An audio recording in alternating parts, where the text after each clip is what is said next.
सेवानाम साई बंदे, अलग है साई पूजा। सेवानाम साई बंदे, अलग है साई पूजा।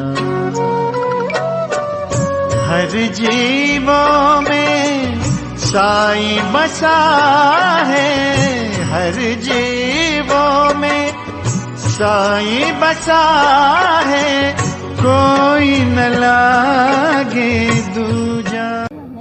मेरे प्यार की उम्र हो इतनी सनम, तेरे नाम से शुरू तेरे नाम से ख़त्म।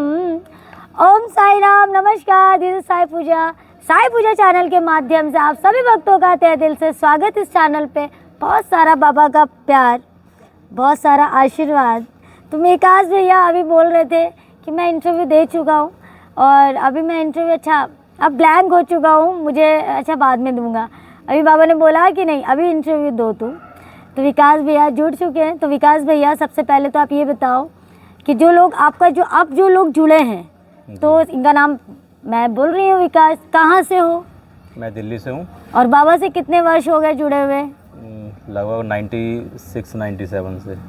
तो बाबा से जुड़े तो कैसा एहसास स्टार्टिंग से थोड़ा सा, क्योंकि आपका तो इंटरव्यू हो चुका है, मगर मैं चाहूँगी जो लोग नए जुड़े हैं जी वो लोग सुने आपको। जैसा कि पहले इंटरव्यू में तो सबने पता ही था कि मैं करीबन 26-27 साल हो गए मुझे जुड़े हुए। और अब तो प्रतिदिन ही बाबा का ही अनुभव है और बाबा के नाम से दिन शुरू होता है और उनके नाम पे ही अंत होता है। और अरे मैंने गाने के बोल अच्छे गाए थे, तेरे नाम से शुरू तेरे नाम से खत्म। मतलब देखिए ना, तो बंदी वैसी हुई कि तेरे नाम से शुरू तेरे नाम पे ही खत्म। बाकी ऐसा कुछ चीज़ बची नहीं जो हमें मिली नहीं। फिर भी एक्सप्लेन करें। जो सोचा वो सब कुछ पा के बैठे हुए हैं। और इवन लाइफ में वो कष्ट तो बहुत आते हैं। जैसे मैंने आपको बताया मेरी मदर का भी एक्सपीरियंस पिछले मैंने एपिसोड में वो क्लियर किया था। मेरी मदर को हार्ट फेल हो रहा था, तो उस समय बाबा की बुद्धि ने क्या चमत्कार किया था, और जीवन में जो उतार चढ़ाव थे। बाकी मेरे साथ भी जब कोरोना का डेल्टा वेरिएंट आया था तो पहले वो डायग्नोस नहीं हो रहा था, ना RT-PCR में आ रहा था, ना किसी चीज़ में आ रहा था। तो मुझे पहले ही वो चीज़ हो गई, तो वो डायग्नोस ही नहीं हो पा रही थी। तो मेरा CT स्कैन हुआ, तो CT स्कैन में डॉक्टर कह रहे कि भाई सांस रोको। अब सांस रुके तो रोके, हमने कहा डॉक्टर साहब कुछ नहीं रुक रहा अब हमें कुछ नहीं समझ में आ रहा। तो फिर उन्होंने टेस्ट वेस्ट किया तो सब कुछ नेगेटिव आ रहा है। फिर भी एडमिट किया, फिर हमारे रेमडेसिविर वगैरह सब कुछ लगा। तो रेमडेसिविर तो एक ऐसा जो है मेडिसिन की उसके सर्वाइवल रेट भी काफ़ी अच्छे नहीं हैं, और बहुत लोगों ने बहुत जान गंवाई डेल्टा वेरिएंट से। और आपको तो पता ही होगा दिल्ली और पश्चिम उत्तर प्रदेश या यूपी की तरफ तो चिमनियाँ बहुत मेल्ट हो गई लोगों वो तो आज भी वो समय को याद करते हैं तो रोए खड़े हो जाते हैं। तो मेरा जो लंग्स का जो रेट भी आई थी वो भी बहुत इतना सीवियर था कि मेरे घर वाले बता भी नहीं रहे थे कि क्या सीवियरनेस थी। पर बाबा थे तो मैं जब तक हॉस्पिटल में था मुझे लगा ही नहीं, मेरे को लगा वैसे भी उन्होंने मुझे लिटा रखा है। मुझे ऐसा मतलब उस वेरिएंट से आपको कुछ बॉडी में कोई लेकिन भी हाँ, मेरे को शुरुआत में जब ऐसा कोई एडमिट नहीं हुआ था तब तक मुझे लगा कि कुछ हुआ है। लेकिन हॉस्पिटलाइज होके मेरे को तब मैं विद इन 4-5 डेज मेरी दिवाली अस्पताल में ही बनी थी तब की, और मैं आ गया। लेकिन उसके बाद 26 डेज मैंने बेड रेस्ट किया, जो फिर बाद में मैंने उस चीज़ का एनालाइज़ किया। जो मेरे पैरामीटर्स से रिपोर्ट में 28 पॉइंट्स थे उसके लंग्स की रिपोर्ट के, तो उस रिपोर्ट के से कम पॉइंट वाले जो थे लोग वो एक्सपायर कर चुके हैं। Oh my God. तो फिर देख के मुझे लगा कि ये तो बड़ा चमत्कार ही है। बाबा ने नया जीवन दान दिया। हाँ, नया जीवन दान दिया। और आज मैं आपके सामने। उसके बाद तो और कॉम्प्लिकेशंस स्टार्ट हुए। मैं ओवरवेट हो गया। अच्छा। मैं 72 वेट का था, 92 वेट हो गया मेरा। Oh my God. पर आज तो बिल्कुल फिट हैं आप। और फिर उसके बाद फिर कॉम्प्लिकेशन जो होने लगी मुझको, बस दवाइयों के साइड इफ़ेक्ट तो होते हैं, मुझे ऐसा हार्ट में फील होने लगा कि मेरा हार्ट कभी भी कुछ गड़बड़ कर सकता है। तो 14 अगस्त के करीब मैं अपने ऑफिस में डॉक्टर साहब से मिला, तो उन्होंने मुझे बोला कि तुम्हारा जो है पैरामीटर्स बड़े अप डाउन हो रहे हैं, बीपी वगैरह बहुत शूट अप कर रहा है, तो आप कुछ करना पड़ेगा आपको। तो मैंने 15 अगस्त 2021 को, तब से मैंने अपने आप को बाबा का नाम लेके मैंने कहा कि अब मेरे को 1 साल के अंदर 92 से 72 आना है। तो मैंने जनरल नॉर्मल अपने कोई ऐसा मैंने कोई परहेज नहीं किया, कुछ नहीं किया, बस वॉक की। और उससे मेरा 1 साल के अंदर, जबकि मैं बोल के गया था बाबा को कि मैं बाबा 15 अगस्त मैं, क्योंकि मेरा बर्थडे 17 अगस्त है, तो हर साल 17 अगस्त में यहीं पे ही होता हूँ शिरडी में। तो मैं कहा बाबा तब मैं आऊँगा तो मेरे को 72 वेट चाहिए। तो 1 साल में तब मैं आया तो 71 वेट पे आया था यहाँ पे। क्या बात है।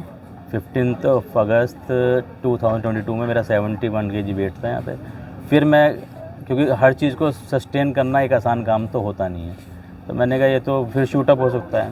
मैंने कहा मैं अगली बार आऊँगा ना तो इसको बिल्कुल मेंटेन करके ही आऊँगा नेक्स्ट ईयर इसी टाइम पे। तो मैं फिर आया 23 में 17 अगस्त को बिल्कुल, और आज आपके सामने बिल्कुल। हाँ वही तो, बहुत बाबा ने फिट रखा है बाबा कृपा से। और बाबा की एक ये है कि बाबा योग के पारंगत थे। हाँ बिल्कुल, ठीक है, साई सच्चरित्र में इसका पूरा बखान है। हाँ, तो मैं कभी योग को लाइक करता नहीं था।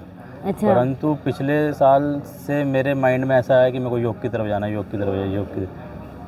तो मैं उसकी तरफ गया तो मतलब और भी ड्रास्टिक चेंज आया लाइफ के अंदर।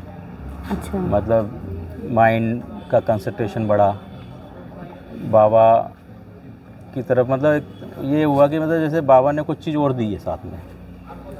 मतलब आपका जीवन को बाबा ने जीवन में एकदम मतलब सरलता कर दी, जो बॉडी में जो भी प्रॉब्लम्स थी वो योग के जरिए भी योग के खत्म हुई। जैसे डिटॉक्सिफाई कर देते हैं ना। हाँ बिल्कुल। तो वैसे पहले तो एक स्टेप बाय स्टेप 2 से 2.5 साल में मेरे को स्टेप बाय स्टेप उन्होंने जो इतनी बड़ी प्रॉब्लम से मुझको निकाल के आज मेरे सारे पैरामीटर्स नॉर्मल है। क्या बात आपके है, सामने हूँ। क्या बात और है। लोगों को क्या संदेश देना चाहेंगे? लोगों का तो इस संदेश है कि श्रद्धा और सबूरी, श्रद्धा रखो और सब्र पे करो, कि अगर आप ये स्वार्थ की पूजा करोगे तो कुछ भी नहीं मिलेगा। बिल्कुल सही बात है। बहुत सारे लोग हैं डिप्रेशन में चले जाते हैं, बहुत सारे लोग डिप्रेशन में वही जाते हैं जिनकी आस्था में कमी होती है, मुझे ऐसा लगता है। एक्चुअल में क्या है, इंसान स्वार्थ की पूजा करने लगा है, छोटे छोटे फ़ायदे की पूजा करने लगा है। यहाँ इस मंदिर से वो मिल जाता है तो उसकी पूजा करने लगेगा, फिर वो चेंज हो के दूसरी चीज़ हो जाएगी तो वो यहाँ पे नहीं होगा तो वो वहाँ की पूजा करने लगेगा।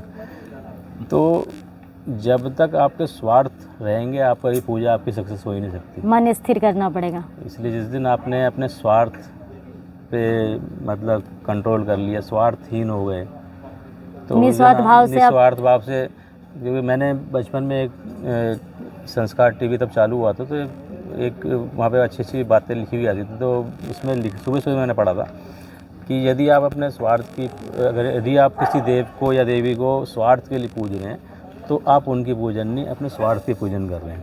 क्या तो बात मैंने कही है। तब से अपने माइंड में रखा कि बात तो बहुत पते ही गई है। क्या बात कही है। तो और ये रियलिटी भी है।